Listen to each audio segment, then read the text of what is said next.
আসসালামু আলাইকুম ওরহমতুল্লাহি ওবারকাতুহু। মোর ভাইয়ারা বইনারা বন্ধুরা সকলে কেমন আছেন? আলহামদুলিল্লাহ মই তো আল্লাহর অশেষ রহমতে বালাই আছি। তো মই তো বালাই আছি। তো আজকে তো মই আমনেগুলোকে মলা মাছের একটা খুব সুন্দর রেসিপি লইয়া ইয়া পড়ছি। যারা ছোট মাছ খাইতে পারেন না, জাগো বাচ্চারা কাটার ভয়ে মাছ খাইতে জানে না, কিন্তু ছোট মাছে তো প্রচুর ভিটামিন হেয়া তো মোরা সকলেই জানি। তো এই ভিটামিন জাতীয় খাবারটা কেমনে খাইলে বাচ্চাকে পেটে যাইবে হে তো ব্যবস্থা করতে হইবে, মগই না মোরা তো মা। তো এই যে ব্যবস্থা করতে আসি, মলা মাছ কিন্তু দুইয়া মইছে আগেই পরিষ্কার করে লইছিলাম। তো এখন কিন্তু ময়দা পেঁয়াজ আর নুন দিয়া লইলাম। আর যাবতীয় যত মশলা আদি আছে গুঁড়া মাছের দাওনের প্রত্যেকটা মশলাই দিতে হইবে। যেমন হলুদ গুঁড়া দিতে হইবে, মরিচ গুঁড়া দিতে হইবে, আর জিরা গুঁড়া দিতে হইবে, আর পারলে আদা মশলাও দিতে হইবে, আদা রসুন। তো মই কিন্তু আদা রসুন দিই নেই, মই জাস্ট যে মশলাগুলা নর্মালি সকলে ইউজ করে ছোট মাছের জন্য ঠিক সেগুলোই মই ব্যবহার করব। আর সাথে এক্সট্রা ময়দাটা ইউজ করতে আসি। তো ময়দার সাথে যদি পারেন বাসায় থাকে তো চালের গুঁড়িও ইউজ করতে পারেন, আর যদি সেটাও না থাকে তো সুজি থাকে তো সুজি ইউজ করতে পারেন, কোনো সমস্যা নাই।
গেছে মোর মশলা আদি।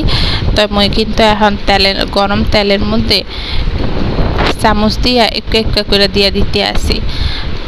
তো মই আবার একটু একটু করে দেওয়ানোর সময়ও নাই, মই একটু তাড়াহুড়ার মধ্যে আসি, তাই লেগে সবগুলোই মই দিয়ে দিতে আসি, হয়ে যাইবে হেনে তারা।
যেহেতু ছোট মাছ সেহেতু এগুলারে মশমশা করে ভাজতে হইবে, হালকা ভাজা দিলে হইবে না, একদম মশমশা করে ভাজতে হবে, যে মুখে দিলে একদম মশমশ করে সব কাটা কুটা আছে মুখের মধ্যে চাবাইলে চলে যায়। আর এই যে দেখছেন মোর কিন্তু ছোট মাছের পাকোড়া হইয়া গেল, ভাতের সঙ্গে একদম ইয়ামি লাগে খেতে। আর এই যে দেখছেন মই কিন্তু শাপলাগুলারে সুন্দরভাবে ধুইয়া লইতে আসি, শাপলা একদম ছোট ছোট করে কাটটা লইছি। শাপলা দিয়ে মই আরেকদিন আপনাগুলোকে একটা সুন্দর রেসিপি শেয়ার করবো। আজকে কিন্তু মোটামুটি একটা রেসিপি শেয়ার করতে আসি, অত স্বাদ না, মোটামুটি আর কি ভাজি, শাপলা দিয়ে আলু দিয়া ভাজি। তো মই নর্মাল এই রেসিপিটা আপনাগুলোকে অত একটা শেয়ার করতে আসি না, নর্মালভাবেই দিয়া দিতেছি। হলুদ মরিচ লবণ দিয়া মাখাইয়া না আর কি, হলুদ মরিচ লবণ দিয়ে এটারে একটু ভালো করে সিদ্ধ করতে হইবে, যেটারে সিদ্ধ বলা হয়, সিদ্ধ করতে হইবে।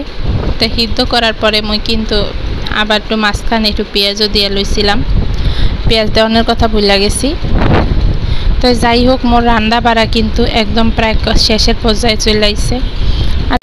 তো চুলায় মুরগার মাংসটা হইতে তাহুক মই স্কুলে চলে যাইতে আসি, মোর বাচ্চা করে স্কুলে দিতে হইবে, আর খাওয়ানটা একটু দেখায় দিয়ে যাই। চুলায় যেই খাওয়ানগুলো রেডি হইয়া গেছে চুলার থেকে আনছি, এই যে টেবিলে ভাত বোত আছে, সব কিছু আছে, দেখতে থাকেন বন্ধুরা। তোর মোর ভিডিওটারে একটু লাইক দিয়ে দেবেন, বেমালা বলবেন না।